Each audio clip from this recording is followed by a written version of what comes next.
Hello, hello. My guest today is the artist Charmaine Watkiss, whose extraordinary journey took her through film, shoemaking and advertising before she became fully wedded to her art practice. It's a path that's given her work a deep sense of craft, storytelling and material sensitivity, and I know it's going to inspire so many of you. Today her paintings are held in public collections across the UK, and she's also currently showing a new commission in the National Portrait Gallery's exhibition Artists First: Contemporary Perspectives on Portraiture. In this conversation, we explore how Charmaine accesses her ideas. She describes the physical rituals that help her enter a flow state in the studio, how drawing, sculpture and painting each unlock different ways of thinking, and why the work itself often reveals its direction through the materials. We also talk about responding to museum collections, including her recent commission from the ones who came before, for Exeter's Royal Albert Memorial Museum and Art Gallery, where she worked with objects from the museum's World Cultures Galleries to imagine the women who carried botanical knowledge across the African diaspora. We explore why her own figure often appears in the work and the quiet but powerful role plants play in her paintings as carriers of memory, healing and connection.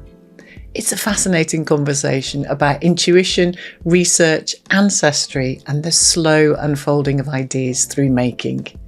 Now let me introduce you to Charmaine. Welcome to the Extraordinary Creatives podcast.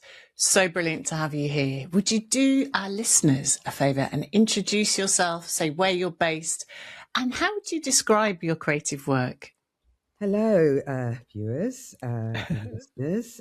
My name is Charmaine Watkiss, and I'm an artist. Work primarily with drawing, but my practice is expanding into sculpture now. And I'm based in London, southeast London, by the river. So let's bring this alive for our listeners a little bit, Charmaine. You recently launched a new commission at the Royal Albert Memorial and Art Gallery. Can you tell us a bit about it and what this invitation meant to you? Yes, I received the invitation a couple of years ago now, and I was invited to respond to their collection. And they have an African collection department, and I knew I wanted to respond to that. And I think for me, it was a lovely invitation to respond to this museum that I hadn't really visited before, and B, looking around, I felt that I wanted to speak something around the diaspora experience, and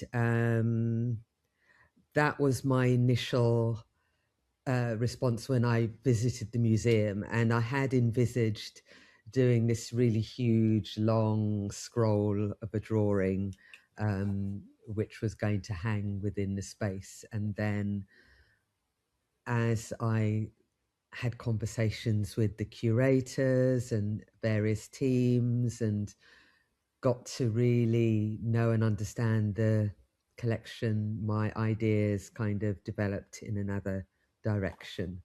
So I decided that I wanted to make something sculptural.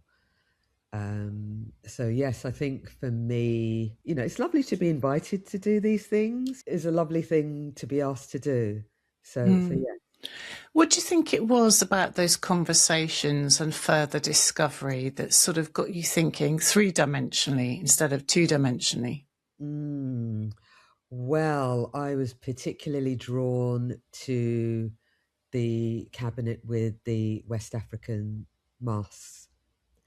And I felt that that cabinet had something missing, because looking at the collection with masks from various regions, I was thinking there's nothing that really speaks about my ancestors' kind of experience and the kind of collective experience of those whose ancestors were taken from the African continent during the transatlantic enslavement period. And I thought well, those of us from the Caribbean, our voices are never really heard within the context of African art. We're seen as Caribbeans, but of course we're Africans. We're Africans, but we're displaced into the Caribbean. So I thought I really want to respond to the masks in that cabinet, and the best way I thought I could do that is to actually make a mask. And so that's where the idea to make a 3D work came.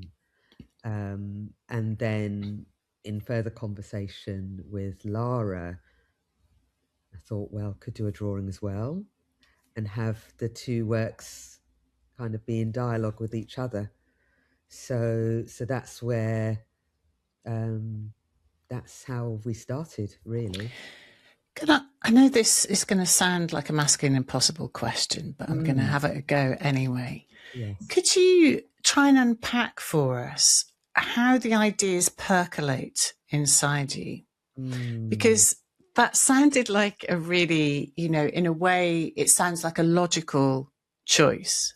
But I'm thinking about, in speaking to a lot of other artists, how there's a kind of internal kind of knowing, and then there's some images that appear in the mind's eye. And then there's a kind of feeling, and those things kind of create a heady cocktail. But I'm wondering, what comes first to you when you're thinking about the mask? How did it brew up inside?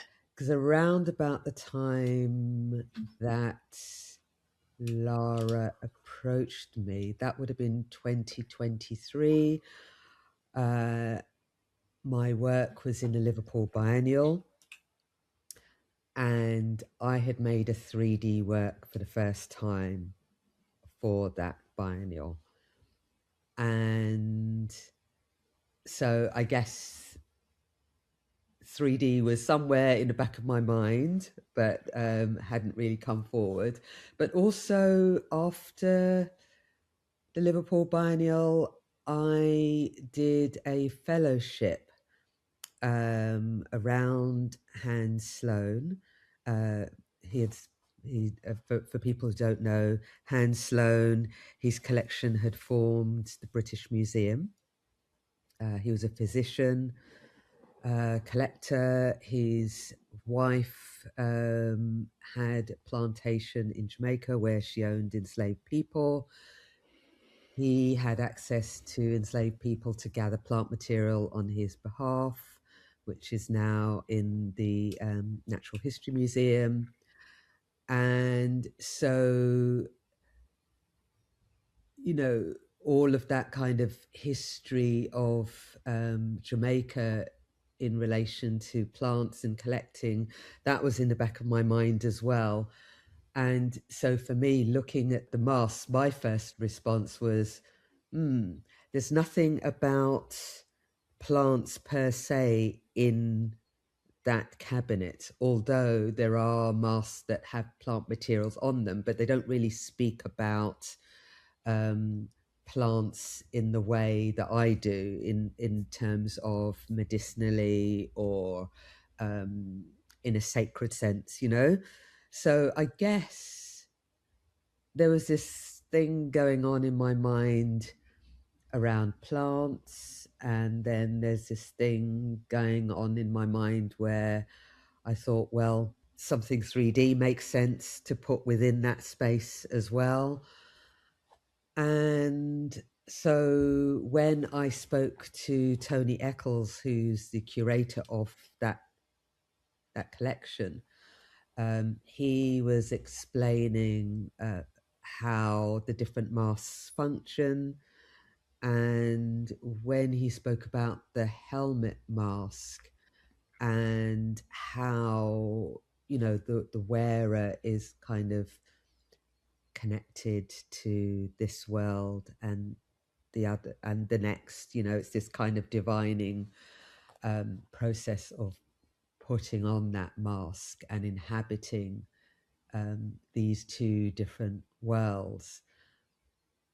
I then thought, Because I'd been speaking to him also about these sacred objects, these Inkisi, because they have plant materials in them. So these kind of within the collection, there are power figures called Minkisi. They have Bilongo, which is these pouches that have plant material in them. And I knew that I wanted to have something which was like a power object, but at the same time a mask. So I combined the two. So because normally Minkisi is kind of separate from masks, and I wanted to put the two together. So it's all these different things that started going on in my mind. And I guess that's how, I don't know, I just thought, why not put these things together? What would happen if I did this? What am I trying to say with the work? I write a lot at the beginning of making work. When I'm researching, I do a lot of writing, and I might sketch out ideas. If I have specific imagery that come into my mind, then I'll draw those imagery. So there's a lot of things that go on, really. There's no kind of linear path. Sometimes when I start a project, for example, with the Liverpool Biennial, I had a clear vision. I had a dream, and there was this vision of what I needed to make.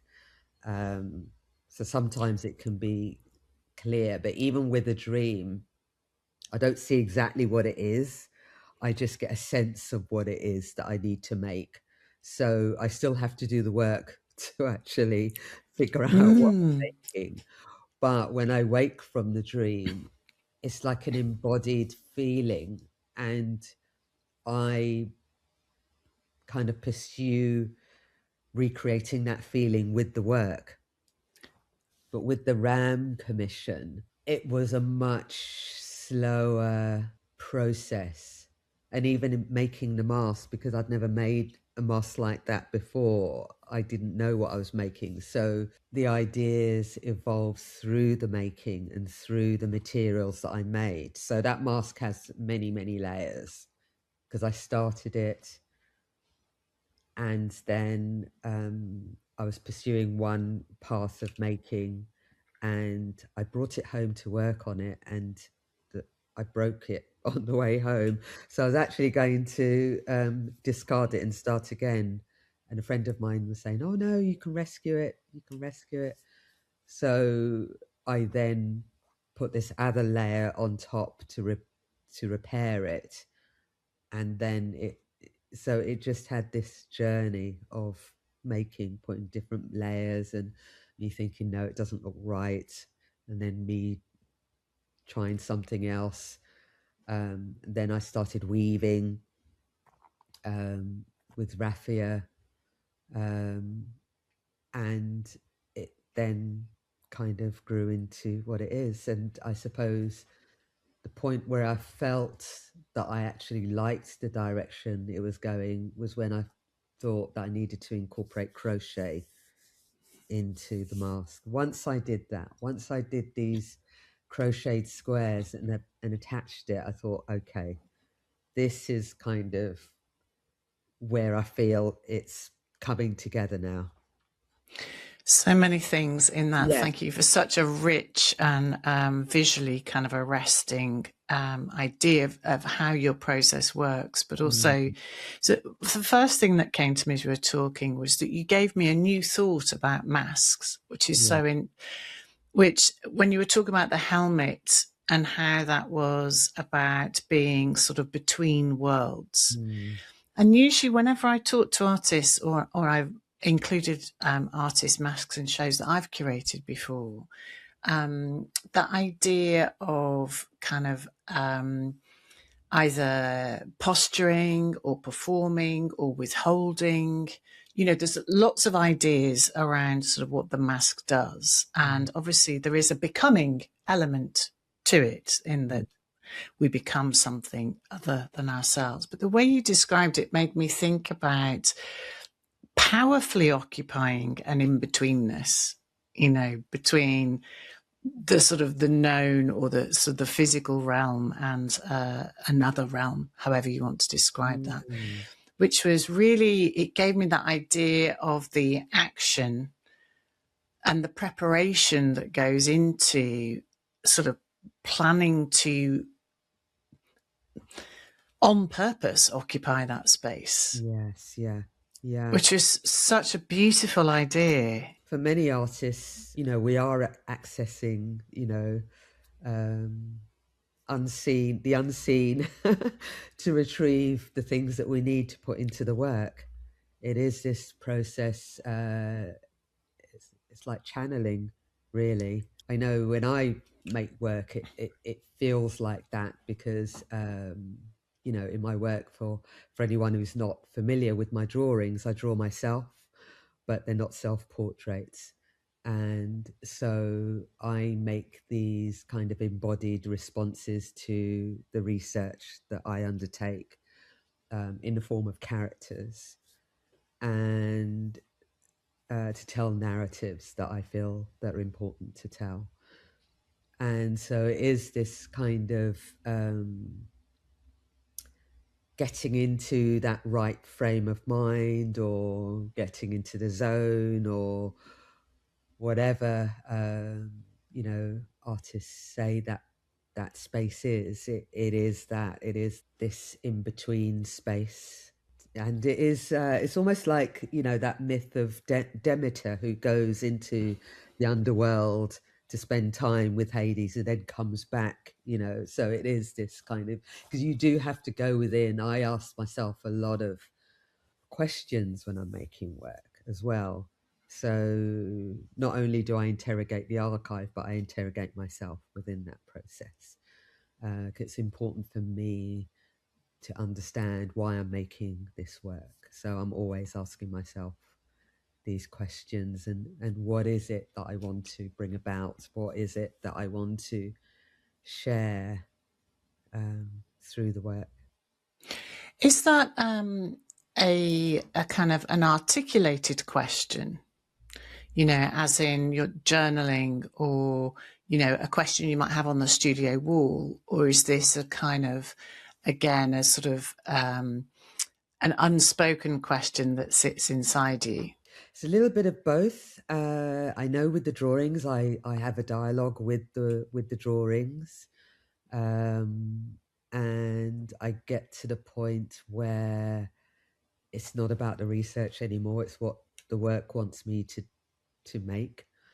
So yes, I think I start out with a specific question, and then as I journey with the work, then it's kind of nuanced things that then, start being asked. And like a call and response. Yes, it yes. is like a call and response. Yeah.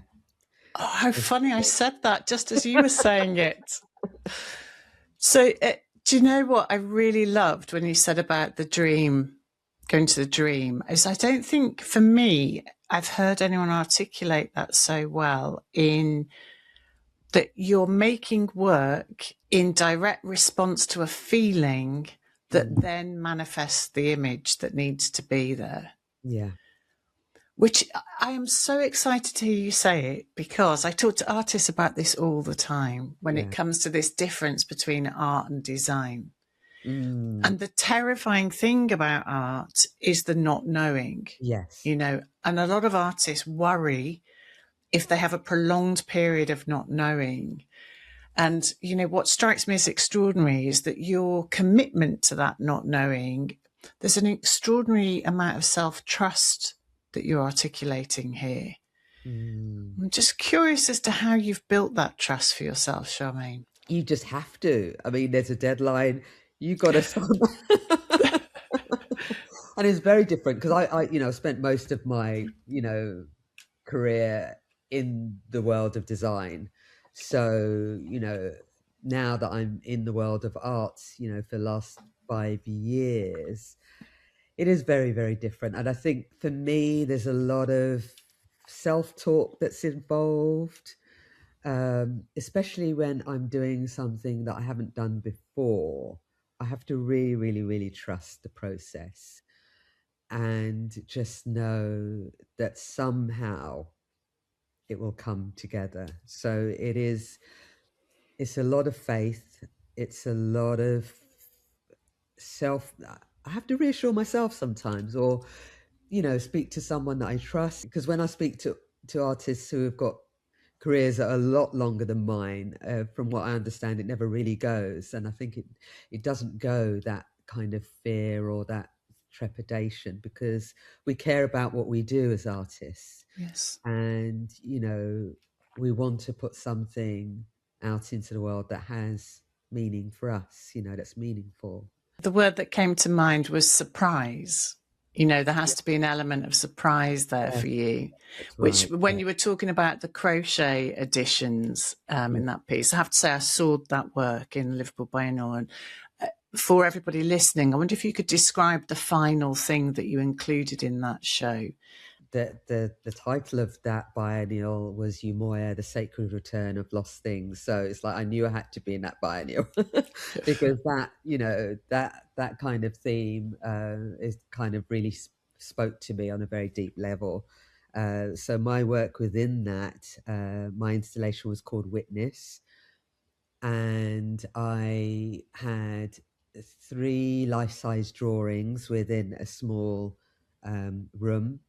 And then I had a shrine right in the center of the room, and it was a clay figure, which was embellished in copper and brass, and then had these mudlark finds around her, and these mudlark finds were taken from the Thames, the foreshore of the Thames, and they're mostly clay pipes, evidence of the tobacco trade. And the whole space was dimly lit, so people were entering into a sacred space.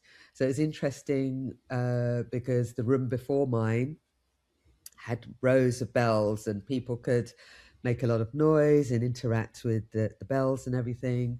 And I remember the people who were invigilating, they were worried that people might enter into my space and start touching things, so they were really concerned.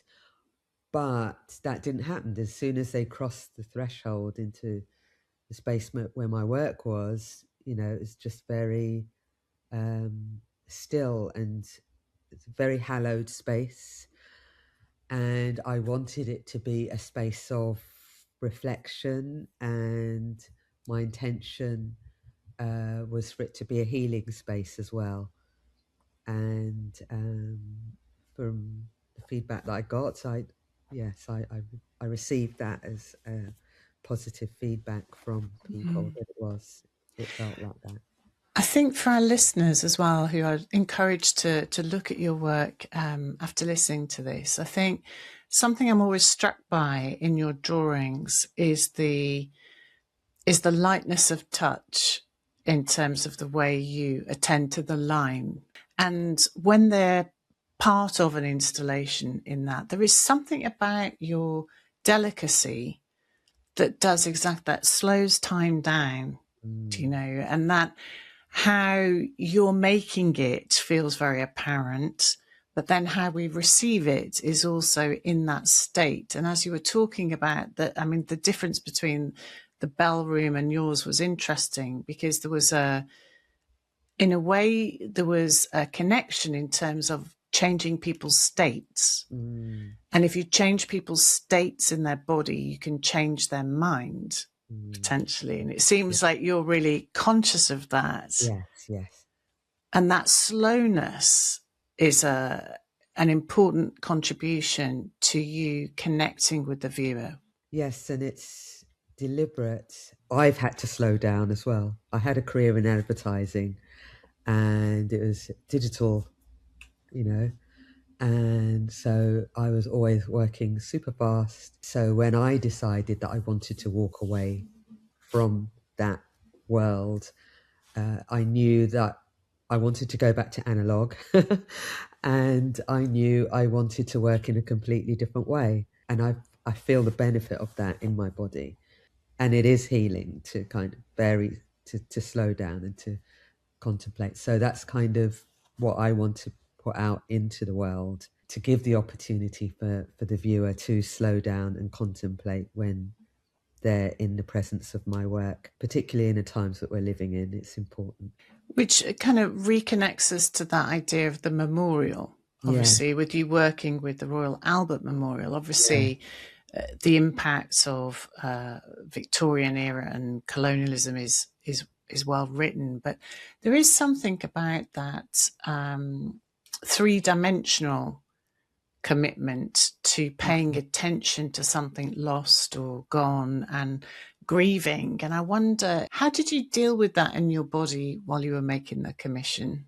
This is a challenge of working in archives in general. One often encounters particularly written material that's really, really uncomfortable and can kind of be very, very triggering. So I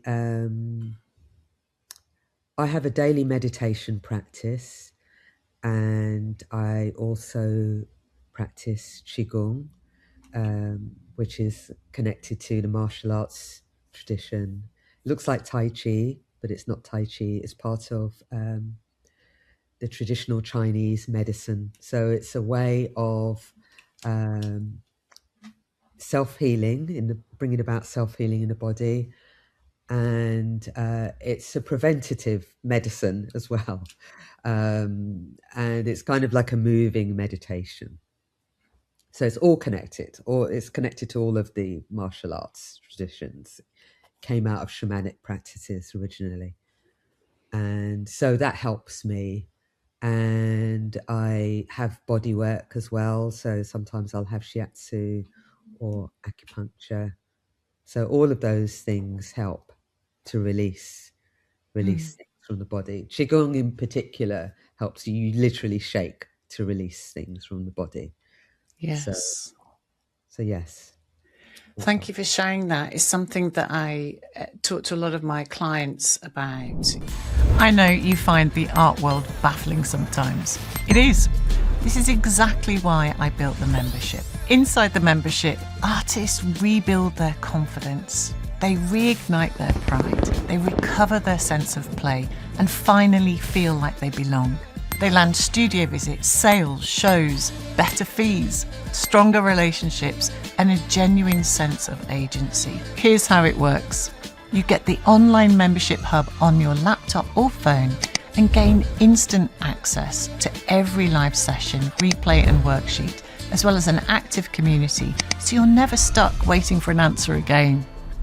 You get weekly advice sessions with me where you can ask me anything you're stuck with, and I'm going to give you straight, honest answers. And you get coaching with me at an affordable rate. Plus, there are real-life meetups, expert webinars, monthly studio visits with members, and 4 guest artist studio visits a year where you can ask your own questions live. And the best bit? It's an affordable price every month and you can cancel anytime. So please don't keep struggling on a loan. Try it. 2 months from now, you could have answers to things that have been holding you back for years. Images are so powerful, images and the spoken word and the written word, of course.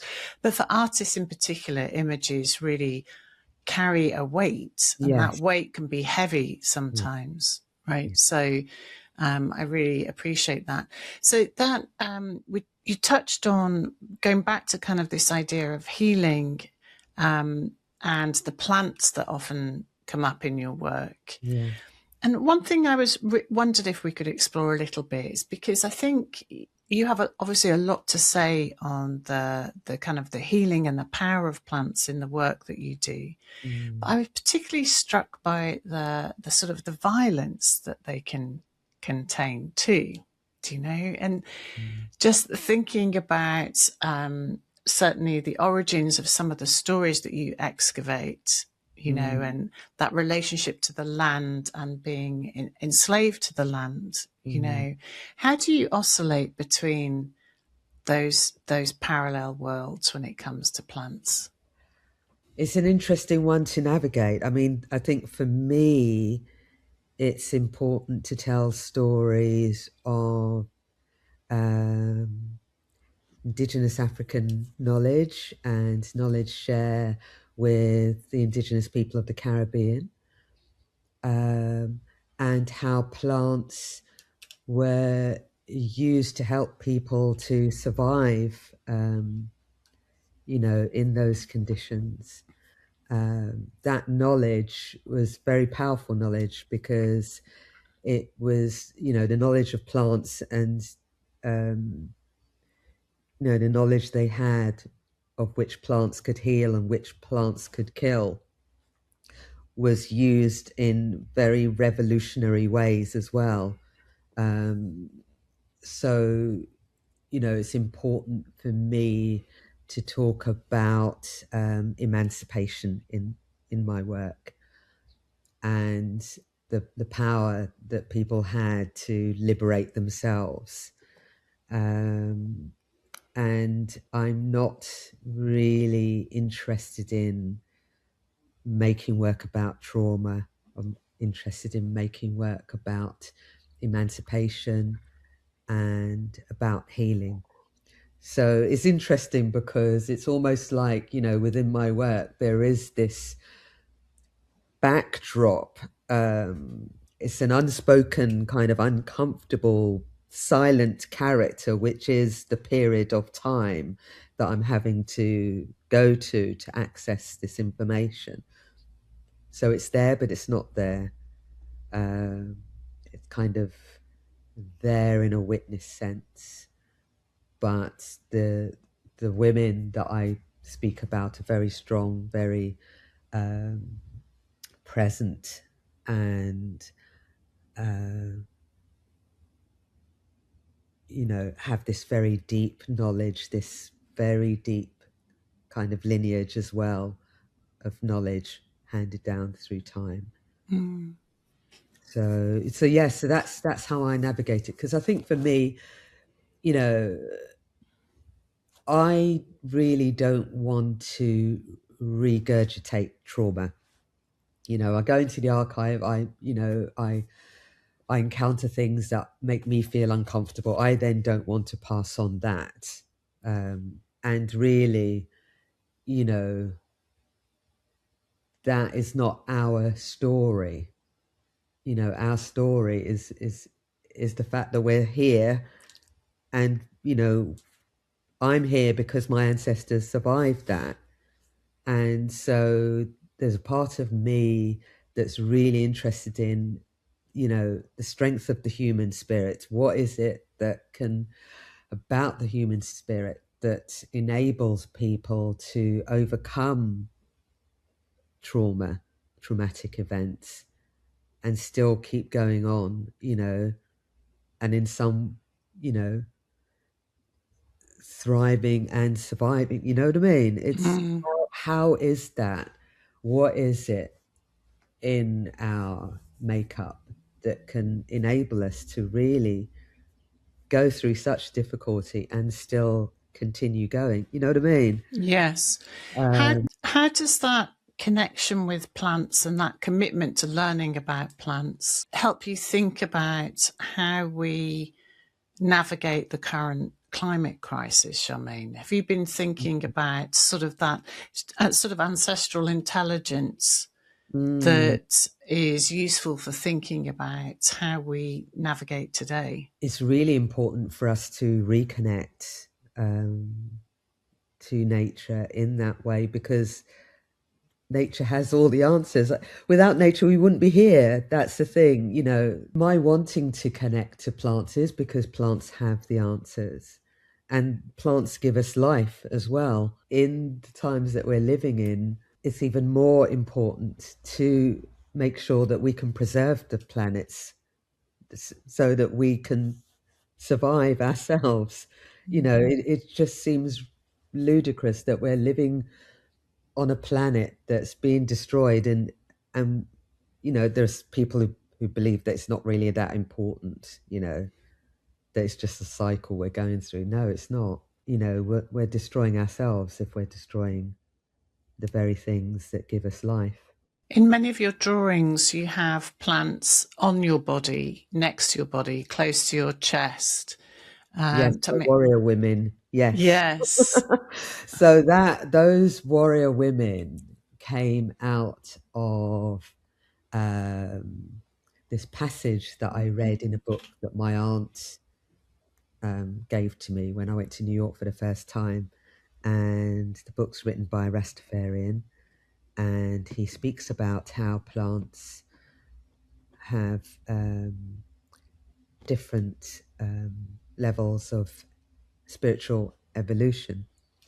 And when we ingest these plants, we're taking on these properties.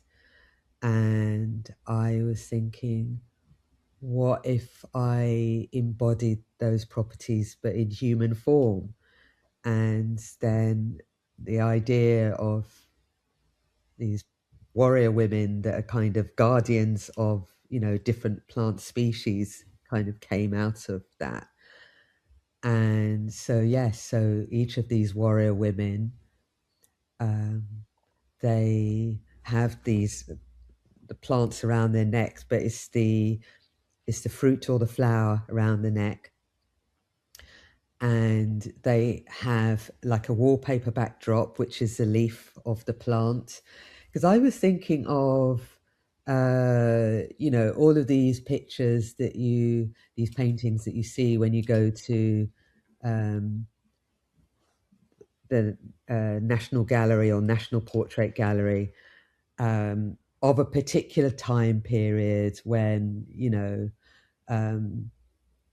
Westerners were going out into the world and kind of creating empires and, you know, conquering other people. And so in these paintings, you always see people in a very formal pose, and in the backdrop, they'll, you know, they might have their country estates in the backdrop, or they're kind of set within nature. And, you know, so I was thinking in terms of the wallpaper that came out, you know, in the Victorian era, and then, you know, the neck ruff as well. So I thought, right, you know, these warrior women are going to have these things around their neck that reference the neck ruff, the formal pose, which is very colonial.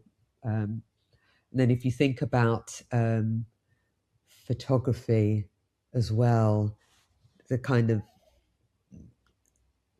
the studio photograph where, you know, there's always a backdrop and then there's always a formal pose. And even if I think of photographs, you know, my parents or grandparents' generation, they're very formal as well, and the pose is the same.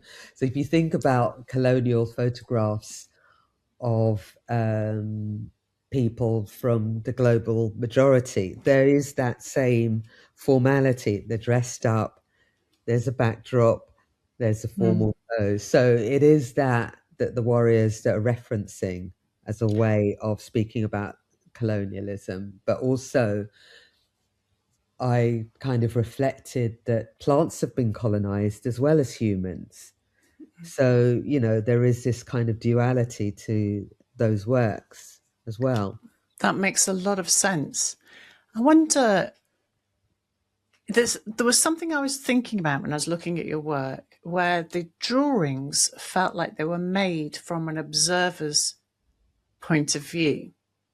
And so what you've said now really makes sense to me, that Yeah. there's that formality or that kind of witness, Yes. whereas the sculptures feel like they're made from the inside out. Yes, yes, yes, yes, yes.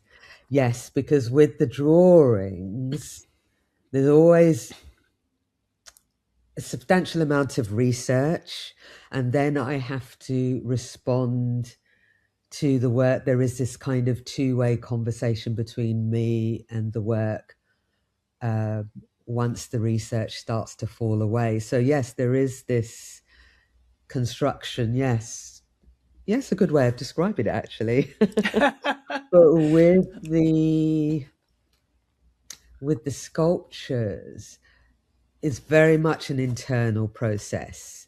I think because I'm speaking in a way about things that can't be articulated in a 2D form, it can't be articulated with a drawing. So I have to really just respond to how I feel and respond to the material itself. So then I suppose the sculptures, in a way, they're not about any particular thing, but then again, at the same time, they are about so much. I don't have to do the rigorous research for the sculptures. So it gives me the freedom to actually just access whatever's inside. So it's kind of, again, it's kind of going within to kind of then bring something about in the outside world. Yeah, well, the research, as you say, has been done. So there's you've embodied it. Yes, exactly. But then there's a somatic response. So, which I was then thinking about your sort of meditation practices and your physical kind of practices. Because some of that, as far as I understand, in terms of the movement practice you have, is also about moving energy around. Yes, it is. Isn't it? It's exactly about that. Yes. And that's what I love about Qigong, is that you are moving energy. And the thing about a lot of these ancient practices and ways of knowing about the body is that when you have energy trapped in the body, then that can bring about illness as well. Yes. So you are moving things out of the body, or shaking, or whatever other practice is involved. So yes. And that's what the sculptures do. Yes. Yeah. I never thought about that, actually. Yeah. So I mean, I think it's brilliant when we see all of these works in relation to each other, because they're clearly, they're asking you to move around the ideas in different ways. Yeah. And I think that sort of slowing down and then kind of that dynamic interaction with something, you have a really lovely way of pulling that energy around for somebody. Thinking about the National Portrait Gallery works, because you're exhibiting there too. Yes. Sort of thing, how did you approach that particular body of work? That was interesting, because when did they ask me? They asked me, it was more than 2 years ago. They invited me to write a proposal to respond to work in their collection. And at that time, I had already done a small commission for the British Museum, and I was about to embark on a fellowship around Hans Sloane.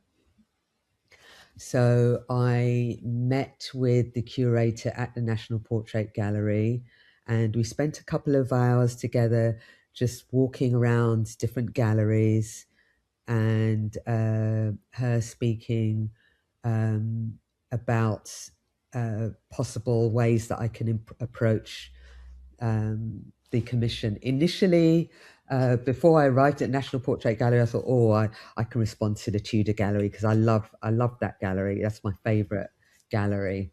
But then as we walked around, I noticed that there was a portrait of Hans Sloane. And so by the time I got home, I already knew what I was doing. Because I'd already done some research around Hans Sloane.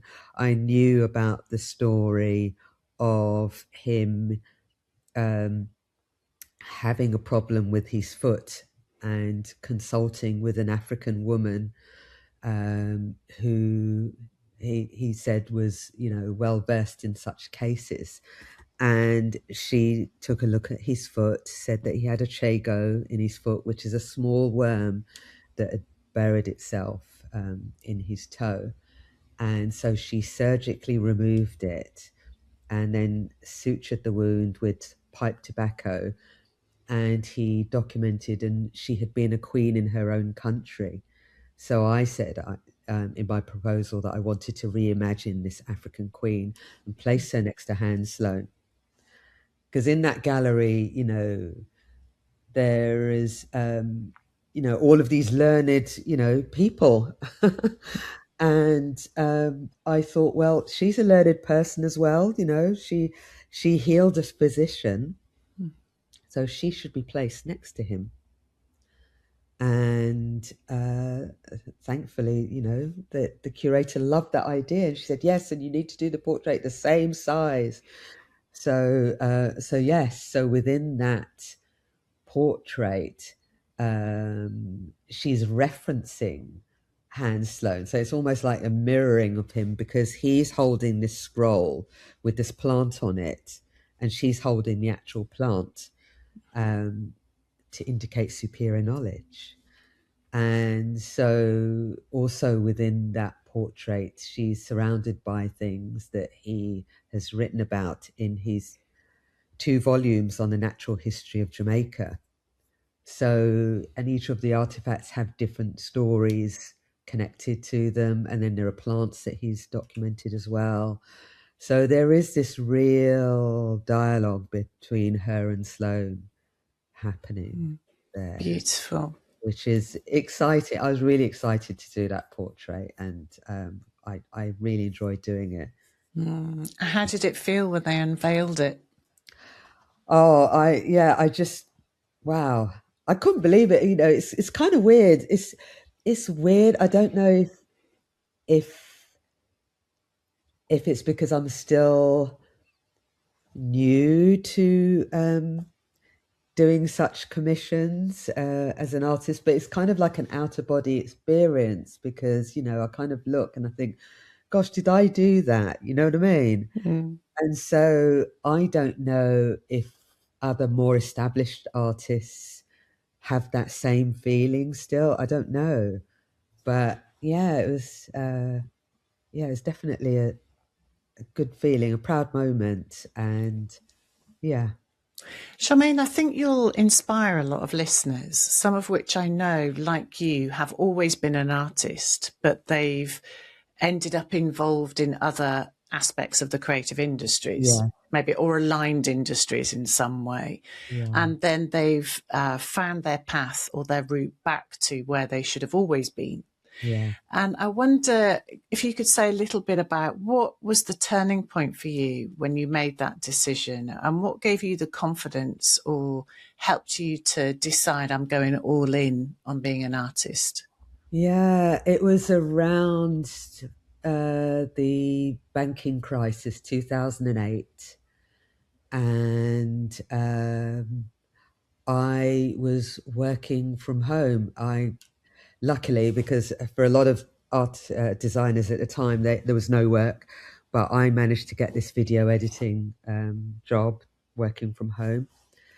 And there was a series of things that happened around that time, one of which was that I had to go in hospital to have minor surgery. So it was while I was at home recovering, I had this recurring dream about learning different art techniques. And I, you know, spoke to a friend of mine, and she kind of recommended a drawing course that I should do at Morley College. But I thought, you know, I really want to pursue a career as an artist, a full-time artist. And it's interesting because, you know, I found a book. So I've had a long path. I started life as a designer maker. I used to make shoes. And I did that. I had a studio practice for about 3 years. And then I did a film degree. And I graduated from that film degree in 1994.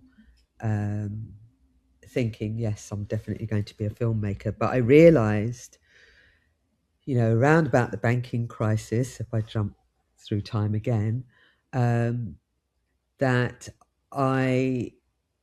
something around being an artist has always been there, because I found two books that I had bought around 1994, 1995. And I know it was 1994, 95 that I bought those books because they were published in that year.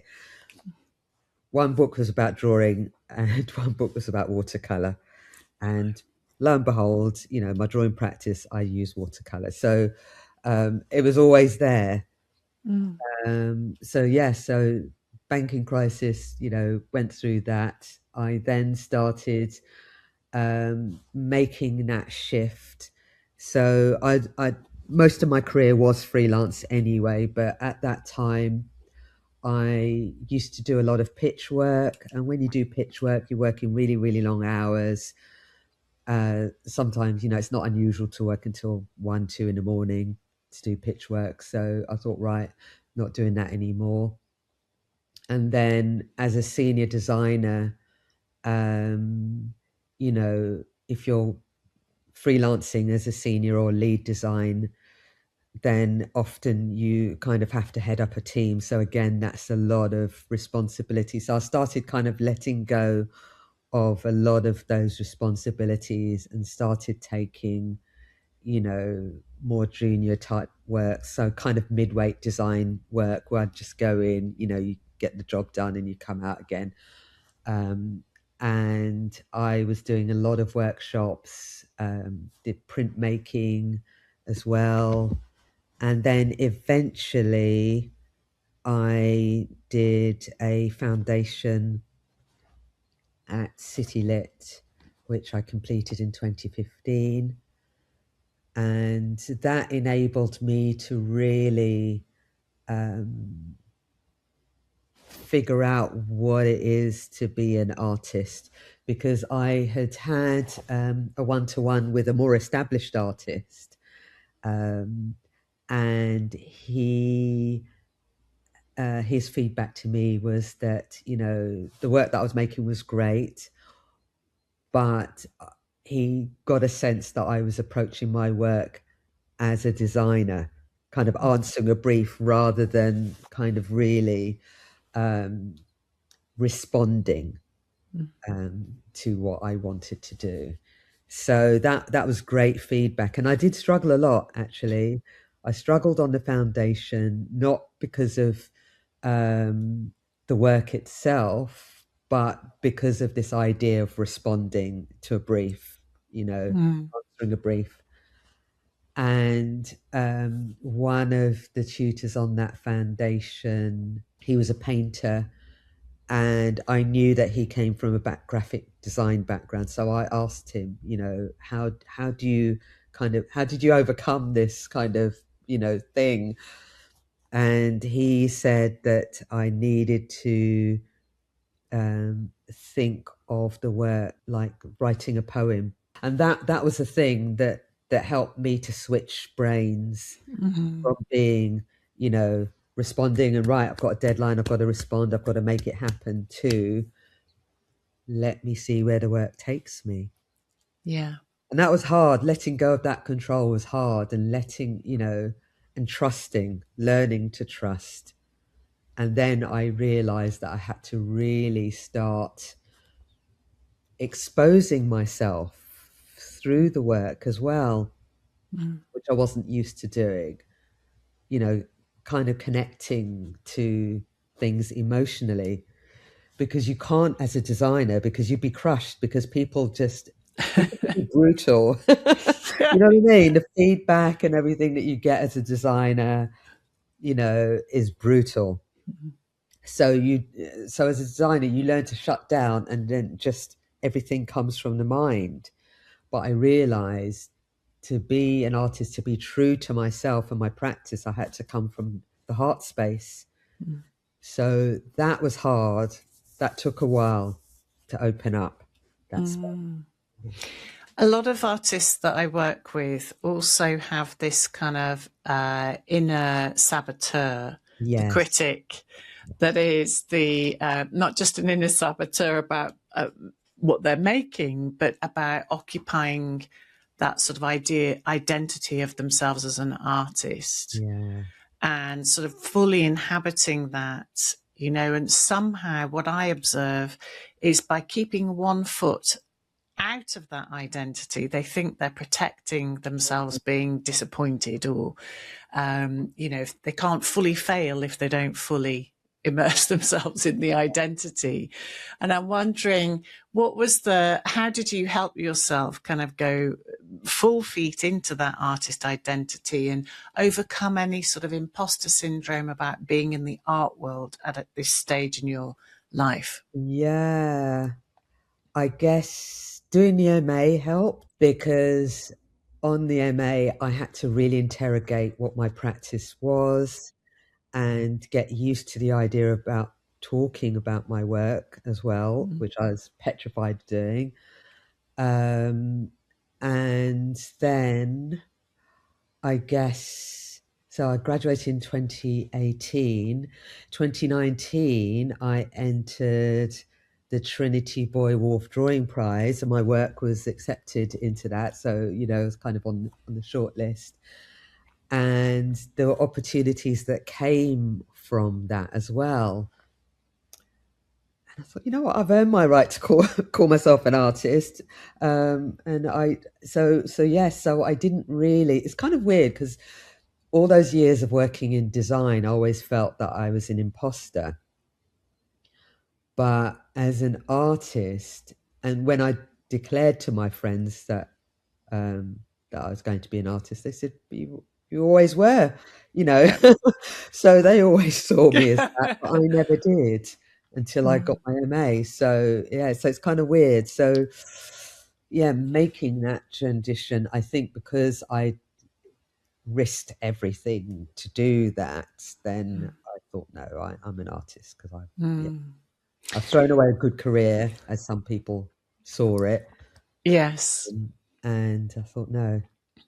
So, as well as those aspects, we've just taught the internal kind of recognition and Yeah. self acceptance. How did you start stacking it up financially for yourself?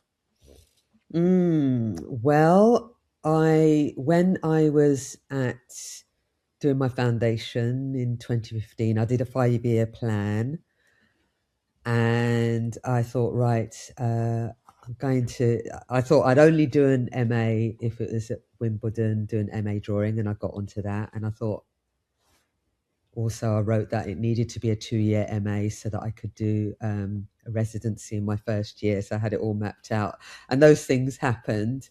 And then I thought, yeah, when I graduate, I will freelance to get some money in the bank, and then I'll quit my day job in 2020. So I had that all mapped out, even down to what gallery I wanted to be with as well. I know, it's just really, yeah, it's bizarre. It's bizarre. So that was it. But I didn't really have a plan of what day to day being an artist would look like at all. All I knew was that I wanted to have a little bit of money in the bank and give myself the chance to kind of make it happen. So that's what I did. And then in 2020, I jumped. I literally took down my website and everything. I bought an etching press because I thought, well, I could teach printmaking in my studio, you know, and then figure it out as I go along. And then the day that I was supposed to be running my first workshop was the day we had to go into lockdown. And I thought, shite, okay. What am I going to do? I had money to last me for 6 months. And then I thought, oh, worst case scenario, I could sell my flat. And I thought, but then no one's going to buy a flat in a pandemic. I thought, but it kind of worked out. So I'd already been invited to be in a 2-person show at the end of 2019. And that show happened in July 2020, when we came out of first lockdown and everyone was desperate to go and see something in person. So it worked out for me and the other artist. And then, I've been kind of busy ever since. Do you know, for regular listeners and anyone who's worked with me will know that I'm over the moon that you've just shared in that way, because there's a few things that are not at all surprising to me, which is, firstly, the brain really does like to be told what to do.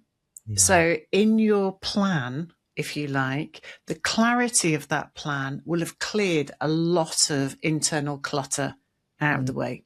Yeah. So in a way, just even that sort of clarity of this is what I want, and being brave enough to articulate what it is you want, and actually in a way, sort of not having any other options, it really doesn't matter whether it's exactly those things that come good or not, actually, but it's the clarity of the flavor of those things.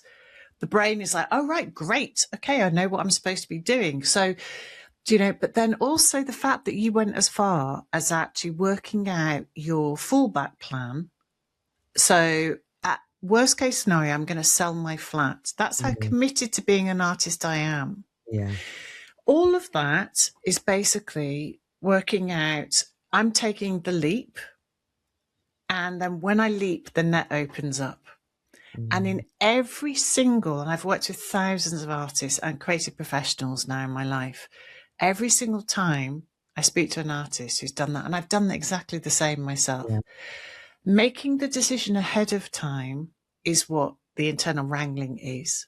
Yeah. Once you make the decision and it's 100% authentic and truly aligned with what you should be doing, it's not just wishful thinking, but you haven't done the identity work. If you haven't done the identity work, then a cognitive gap opens up. Yeah. And then you go into internal wrangling, and then you end up feeling exhausted. Right. I don't know if that's it. Yes, it's true. Yeah. Yeah. And, when I think about it, it was a 12-year process, because 2008 was when I planted that seed, really. And I think for me, because this is my third career, I've always been all or nothing. I've never had like a plan B. When I did shoes, that was all I wanted to do. And then when I decided I wanted to be a filmmaker, that's all I wanted to do. And I give my whole being to that. And I think it's important. And then, but some people might say, oh, but you didn't make it as a shoemaker, or you didn't make it. But actually, I'm making sculpture now, using skills that I learnt as a footwear designer, because when I did the proposal for the Liverpool Biennial, I said, oh, yeah, I'm going to have this clay shrine figure in the middle of the room. I didn't think they were going to sign it off. And then when they said, yes, it's fabulous, we want to see it all, I thought, shit, how am I going to do this? I've never made a clay sculpture before in my life. And the only thing I knew how to do was make shoes. So I used the same methods. I cut a pattern, slab built, turn, a 2D thing into a 3D thing. That's what I did with shoes. And then I embellished it. That's what I did with shoes. So I'm basically making shoes again. Yeah. So nothing is ever wasted. Nothing Absolutely. is ever wasted. I'm with you 100%. I also think the big thing I'd like to flag here is that you don't spend your time entirely focused on the how before you make the decision. Yeah. And I think this is one thing that I think artists get wrong all the time. It is they think that if they've got the how sussed, they'll be fine. But actually, not only do they ruin all the fun in the discovery by doing that, but they don't get you have to make the decision first. Yes. And then you figure out the how. Exactly. And it feels a slightly scary thing, but you actually get there quicker doing it that way. Yeah, because you let go of control. You have to let go of controlling things. That's the thing. It. Get past yourself. Yeah, exactly. Get out of your own way. Exactly. But actually, it's only when you let go of control that real art comes to you. And I think that's the thing. I think when people want to know the full roadmap before they set forth. And I'm just like, really, you're misunderstanding how you're going to be successful for yourself. Yeah. because there is no comparison, actually. You can't compare apples with pears. It's stupid. Yeah. So there was your right path, and I'm with you 100% too, because I studied to be an artist, and I also studied shoes. Can you believe, Charmaine? Oh, awesome. Yeah, and I made, Woodliners. but I no, actually at Leicester College, which is not so far away from me, Okay. because they had an Yeah. amazing shoe design, and Oh, I made one shoe as part of my A levels, which was absolutely fundamental to me talking to sculptors now, yeah. actually, Yeah. because the sort of the craftsmanship in that, and the sort of discipline, Yes. actually, I think. So I really understand what you're talking about. That it's actually also, there is something, again, we come back to trust, trusting yourself to figure things out, Yeah. and drawing on experiences from different parts of your life to do it. And I think when people go into a slightly different aspect of their art life, they think they have to work out the rules of that world to do it. Whereas actually what you're saying is absolutely right. It's like you've got way more useful experience Yeah. to help you finish the thing that you want to finish. And I have to say, as a punter, and I've seen your work in all of these different environments, I think the one thing I love is the intention is clear. And because the intention is clear for you, it's clear for us. So Yeah. that work vibrates at the register that you want it to. So Yes. I received it that way, Oh, which bless is is a really great feeling, because actually you rejoice when you see an artist in their power. It's a beautiful thing, Yeah. And so I love the fact that that hesitation has been eliminated for us, in a sense. So thinking about kind of the experience now, you've obviously, your exhibitions have spanned between the Welcome Collection, the Biennial, then a commercial space, Tijuana Contemporary, and Carl Friedman Gallery. Yeah. And obviously you've had a lot of experience now. So what have you learned that's important for you to be in place to do your best work? You know what? Ideally, if I didn't have to do it with admin, that would be great. People don't realize how much admin's involved being an artist. Yes. Because now I get invited to do shows where it's like in 3 years' time, but there's still, you still got to keep up communication with that. Yes. So yeah, I mean, and that's why residencies are great, because you get away from your day to day. So Yes. I think what's in place, what needs to be in place is support, because I'm working towards a big show in October, and amazingly, I've got really, really great support for that, and that really helps. Do you mean support as in like a studio assistant or a studio manager? Well, I've got that would be nice. I mean, that's something that I'm, you know, working towards for the future. But for this big show, I've got a residency. It's kind of a long residency with the university in Coventry to help make works, because I'll be making more sculptural pieces. And so that's great, because I have access to technicians and that kind of level of experience. And so so it's great to have support, and a degree of isolation is good, because whenever I'm making a new body of work, I like to just shut myself away and not really interact much. And what about sort of psychological safety? My meditation practice certainly helps with that. And I have support from my friends, just meeting up and going out with friends. That's always really And great. thinking about what kind of people you like working with. Ah.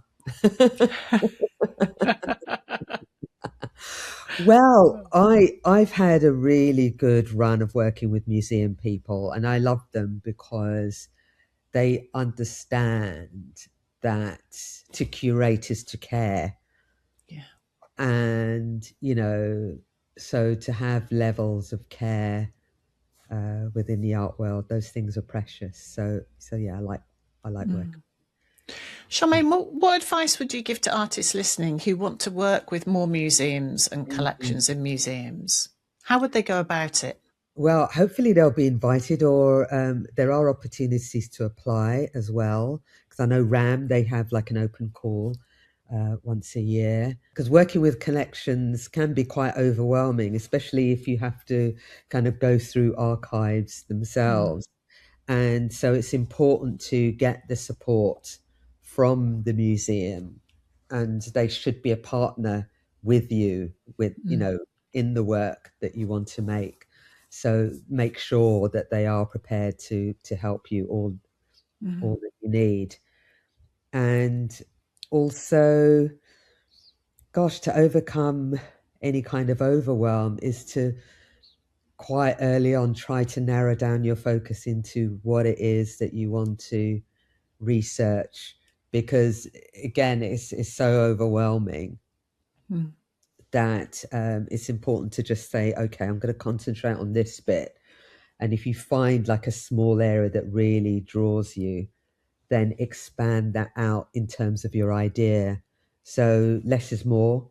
Have a small thing that you want to explore, and then, think, okay, how can I look at this in different ways, and kind Yes. of expand it that way.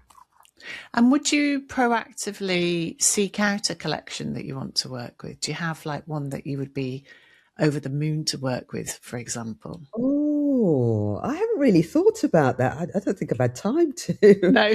Um, because all the invitations that I've had have been really interesting. But The reason I'm asking is because I would encourage a lot of artists to, rather than waiting for permission, if they're not lucky to have those invitations coming, that the more they do get to know those incredible curators, certainly in public museums, wherever they're based in the world, and they understand what those curators care about, as you said, that yeah, I went to visit an artist show in a museum at the weekend, and met the curator there for the first time. And, the way that they talked about the whole museum and the collection and the new hang and the acquisitions, their level of understanding of not just contemporary work, but obviously how it related to the history and the legacies of, making. It's very inspiring. So there's a lot to learn from great people in great yeah, places. yeah, And if you pay attention to what they're doing as much as what you're doing, you can have that co-production, as you said, that it is yeah, a partnership. So rather than waiting for your moment, maybe going to people's shows, attending, their openings, even if it's not your show, yeah, just seeing how have they worked with artists and sending follow up, or, following up on socials is a way of actually looking at collections in your area. So locally, nationally and internationally, there may be collections that have got objects in there, just like you experienced, that yes. really sing to you. And you're like, oh, yeah, I'd really love to make a response to that. And Mm, very often those curators are over the moon that people are paying attention to the work that they do, because they don't get those emails. mm, Very rarely do they get emails from excited artists who are just over the moon about what they're doing as well. So that's one tip I'd like to add to the yes, mix. good tip. Yeah, it's a really good tip. So, with your current obsessions, what are you currently reading, watching, or listening to that's feeding your thinking at the moment? Oh gosh, that's a good question. Because I'm looking at a lot of podcasts around sculptures, really, because I'm having to make a body of work that's 3D. So I'm listening to a lot of podcasts and things about how other sculptors are approaching their work. Siesta Gates at the moment, Mm-hmm. um, listening to him a lot because he works with clay, and I've got a couple of his books as well. So yes, so that's what I'm doing at the moment. Mm. It's nice. It's really nice listening to other artists, because it is like your school, isn't it? Yeah. It's like an extended university. And this is what I was doing, all those years when I was dreaming of being an artist one day. I was always listening to a lot of podcasts and watching interviews and things, because there's always new things to learn. Yeah, absolutely. And finally, then, how can people stay connected with your work, Charmaine? Oh, well, it's my website, charmainewatkiss.com. I'm on Instagram as well, at Ms. Watkiss. Brilliant. Thank you for sharing your wisdom with us today, Charmaine. It's been such a pleasure. Thank you. Listening to Charmaine, you begin to understand that her work is not simply about looking back at history. It's about reactivating it. As she says, art is heart work. Through careful research, symbolism and storytelling, she brings forward voices and lineages that were deliberately obscured or forgotten. The plants, the masks, the imagined figures in her drawings all carry echoes of knowledge that travelled across continents and generations. What stayed with me most is the tenderness in how Charmaine approaches this work. She's not trying to claim a definitive narrative. Instead, she creates space for memory, reflection and reverence. Her practice reminds us that art can be a form of cultural care and repair, a way of acknowledging what was lost while honouring what endured. It also speaks to the power of curiosity and attention. A single museum visit, a cabinet of objects, a question about where knowledge comes from.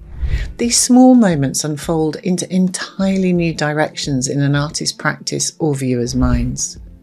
So perhaps the invitation from Charmaine's work is this: to look again at the stories that shaped us, to notice the knowledge carried quietly through families and communities, and to remember that creativity can be one of the ways that we keep those histories alive. Thank you for listening. Please don't forget, if you enjoyed the episode, follow, rate and review the podcast on your player of choice. It really helps more people discover these conversations with artists who are shaping how we see and understand the world. Until next time.